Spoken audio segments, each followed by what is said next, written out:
Question number 13টাও একটা exponential টাইপের অঙ্ক। এখানে তোমরা খেয়াল করে দেখো যে এখানে লেখা আছে 5 two the power 2x minus 1 equal to 2 into 3 to the power x।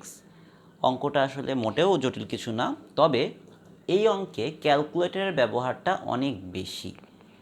অঙ্কটা তোমার আগের যে অঙ্কগুলোতে আমরা ক্যালকুলেটর যতটা ব্যবহার করেছি, এই অঙ্কে ক্যালকুলেটর তার থেকে অনেক বেশি সংখ্যকবার ব্যবহার করতে হবে। সো আমরা স্টার্ট করি। ফার্স্ট অফ অল, এই যে মাথার উপরে যে পাওয়ারগুলো আছে এগুলো উপর থেকে নিচে নামানোর ব্যবস্থা করতে হবে। তো পাওয়ার উপর থেকে নিচে নামানোর জন্য আমরা কী করি? আমরা লগারিদম ইউজ করি।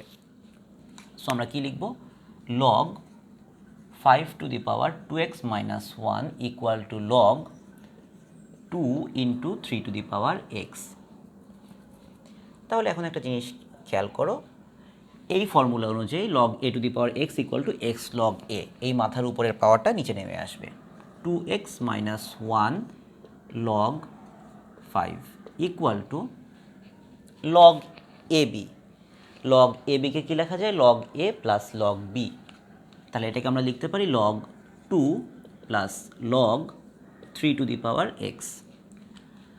সো পরের লাইনটায় আমরা যা করব তা হলো 2x plus 2x minus 1 into log 5।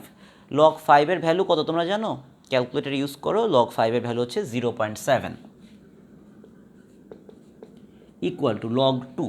Log 2-এর ভ্যালুটা খুবই মজার একটা ভ্যালু, খুব সহজ একটা value, 0.3 plus log 3 to the power x মানে হচ্ছে x লগ 3। এরপর আমরা যা করব তা হলো এই 0.7 দিয়ে এটাকে মাল্টিপ্লাই করে দিই।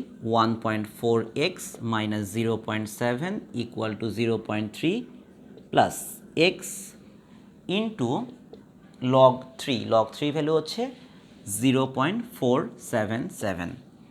তাহলে এখান থেকে আমরা যা লিখব তা হলো 1.4x minus 0.477x equal to 0.3 plus 0.7। এই জিনিসটাকে এ পাশে নিয়ে আসলাম, এই জিনিসটাকে এ পাশে নিয়ে গেলাম।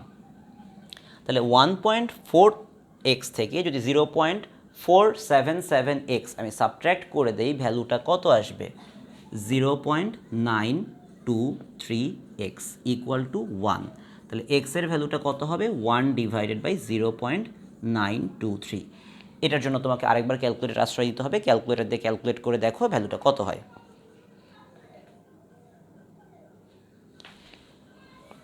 এই ভ্যালুটা চলে আসে x ইকুয়ালস টু 1.083। এটাই আমাদের কোশ্চেন নাম্বার 13 এর অ্যান্সার।